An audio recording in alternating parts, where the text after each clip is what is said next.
da Liberdade. Entrevista. A gente vai conversar agora com o médico endocrinologista, Dr. André Muniz. Vamos conversar com ele sobre obesidade, que é uma doença crônica. Inclusive ontem, dia 10 de setembro, foi o dia da gordofobia, foi dia do gordo, e é sempre importante a gente falar sobre saúde, responder algumas dúvidas, algumas perguntas. Dr. André Muniz, muito bom dia, seja bem-vindo à Rádio Liberdade, ao programa Show da Liberdade. Bom dia, Núbia. Sempre um prazer participar com vocês aí para trazer informações à nossa população. É muito importante a gente sempre estar conversando, sobre assuntos de utilidade pública, sobre saúde, principalmente sobre essa doença crônica, que cada vez mais afeta não só os brasileiros, mas pessoas em todo o mundo, Eu sempre digo, se o mundo fitness, ele fosse de fato tão fácil de ser compreendido, não existia mais ninguém obeso no mundo, doutor?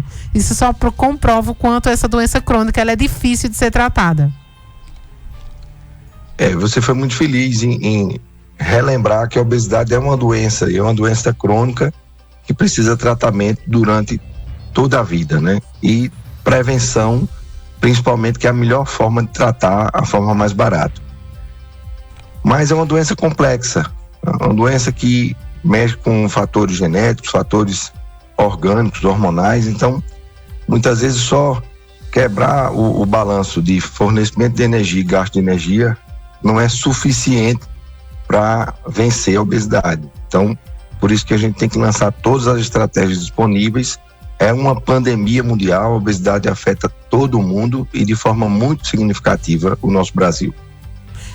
Doutor André, por que é tão difícil combater essa doença crônica? A gente sabe, que as pesquisas cada vez mais indicam, atividade física, alimentação saudável e regular, mas medicamentos, toda uma série assim de medidas, mas mesmo assim é tão difícil tratar. Eu digo isso até por experiência própria, Eu sou obesa, desde criança sou obesa, e desde criança eu me trato com a obesidade, e basta assim, descuidar um pouquinho, já volta tudo novamente, é uma luta constante. Eu sempre digo que dormindo eu tô engordando, eu tô dormindo e eu tô engordando.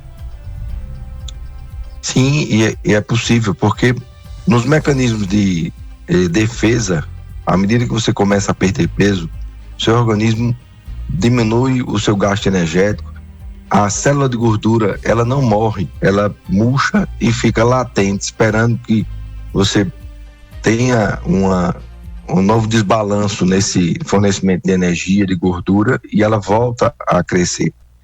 E a outra coisa é onde ela se localiza, O tecido gorduroso subcutâneo, ele tem uma função muito importante, e quando ele não está funcionalmente adequado, a gordura vai para a região visceral, onde ela é muito mais nociva à nossa saúde.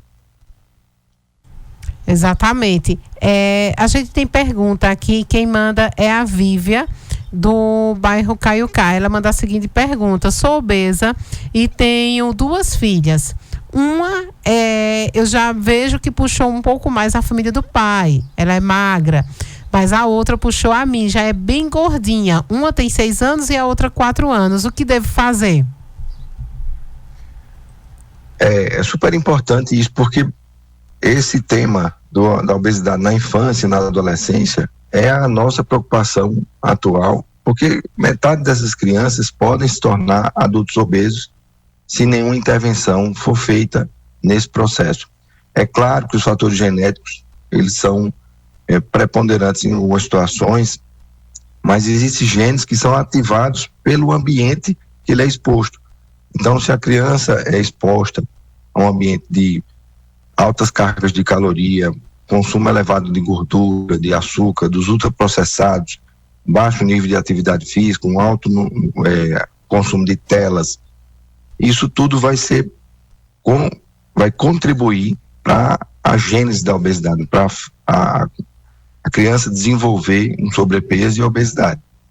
Então, é preciso que a gente tenha um envolvimento familiar, um envolvimento da escola, para que a gente atue nessa população e possa frear. A gente, pela primeira vez, tem mais crianças obesas do que desnutridas no país. Isso é um dado muito alarmante, né? Um problema de saúde pública, né, doutor? A gente Sem já, dúvida, né, vê aí um problema de saúde pública. Temos mais uma pergunta aqui. Quem manda aqui a pergunta é a Cícera Maria, do bairro São Francisco. Ela diz o seguinte: doutor, tenho 44 anos, lutei contra a obesidade a minha vida toda e estou enfrentando mais um desafio de dieta, atividade física, pilates. Gostaria de saber se ainda é possível perder peso após os 40 anos. é possível durante toda a vida, Cícera. Não tem nenhum momento onde a gente não consiga efetivamente fazer uma mudança que traga benefícios. Então, quando a gente estuda, por exemplo, os medicamentos para obesidade, você tem população de várias idades e também no dia a dia você tem exemplos de várias idades. Então, vai muito também da genética, da questão da abordagem. Tem uma parcela da força de vontade, da determinação, mas muitas vezes não é só isso, né? Tem fatores que vão além da força de vontade e a gente tem que, inclusive, aproveitando essa história da gordofobia, porque o obeso, ele não é um relaxado, ele não é uma pessoa que não quer fazer. Muitas vezes ele tem dificuldades internas que ele não consegue nem com medicamento mexer nisso. Então a gente tem que entender a complexidade da doença para não estigmatizar as pessoas. Isso, exatamente, doutor, muito importante essa sua fala, esse estigma, né, que é jogado, né, aliado ao obeso, de que você não perde peso porque você não quer, porque você não tem força de vontade. É importante a gente lembrar mais uma vez que é uma doença crônica, como o senhor bem falou no início da nossa entrevista. Doutor, atualmente, quais são os medicamentos que tem disponíveis, né? Não tinha como eu não perguntar ao senhor sobre, né, as canetinhas, né? As canetas, a gente sabe que elas estão aí, tem uma mais recente que chegou ao Brasil, né, que é bem carinha também, que é bem cara. Verdade. É bem cara.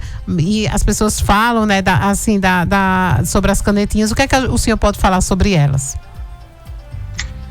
Na população de crianças e adolescentes, você já tem estudos disponíveis para a liraglutida, que é o Victoza, o Lirux e o Oliri e Saxenda, que são as medicações de uso diário, né?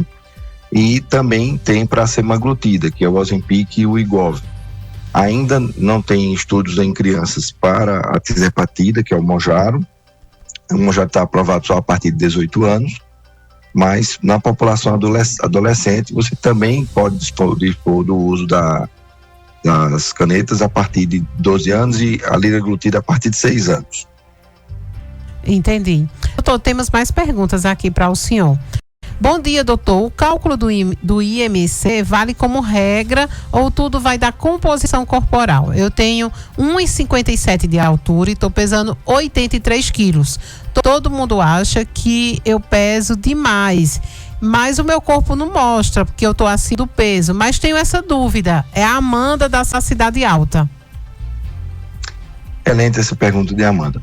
A gente está num momento de discussão e de muitos debates em relação à prevalência de usar o IMC para definir a obesidade. Ele é um parâmetro importante, mas a composição corporal também. E também as proporções, por exemplo, a circunferência abdominal, a relação altura-cintura abdominal, também são parâmetros de adiposidade, de distribuição errada da gordura, e essa distribuição errada da gordura tem impacto mais negativo na saúde das pessoas. Então, de fato, a gente usa o IMC, mas cada vez mais a gente lança mão da composição corporal para entender como é o mecanismo dessas pessoas e como ela vai ter uma chance maior de responder ou não. Temos aqui também mais uma pergunta, é da Laura Samara, do Xique. Ela diz o seguinte: eu tenho uma sobrinha que tem apenas 7 anos e hoje ela pesa 50 quilos. Esse já é um sinal de obesidade? O peso isoladamente, a gente teria que associar a altura e o gráfico de crescimento dessa criança para ver em que ponto ela está. é possível que, dependendo da altura dela, ela esteja assim acima do peso, mas isoladamente assim, não tem um peso determinado para aquela idade. Há sempre a relação do peso com a altura ou com a curva de crescimento da família também. Temos aqui mais uma pergunta do Alex, do bairro Cidade Jardim. Ele diz o seguinte: doutor, qual é o grau de curva, né, das crianças obesas? Né? Ele é mototáxi e mora na Cidade Jardim. A gente usa alguns graus quando vai avaliar as crianças, onde você tem em percentis, né? Como se você dividisse em etapas de 5 a cada 5%.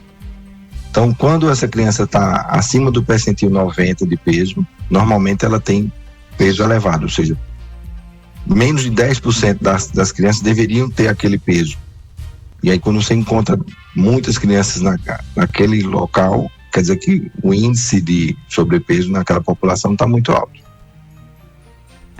Ou seja, precisa aí acender aquele alerta, né? E qual a principal dica, assim, que o senhor deixa, né, para as mamães, né, para os adolescentes também, a principal dica, né, e as orientações para tratar a obesidade?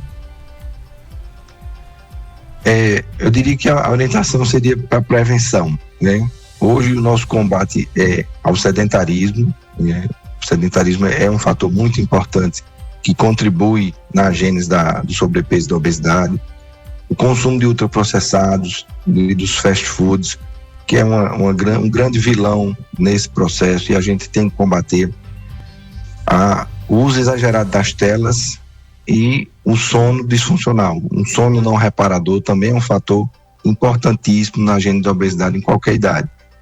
Então a gente precisa melhorar a vida das nossas crianças, fazê-las ter um consumo de alimentação mais equilibrada, praticar mais atividades físicas, sair das telas e dormir o tempo correto de 8 horas. Isso tudo vai ser positivo para a saúde delas durante toda a vida.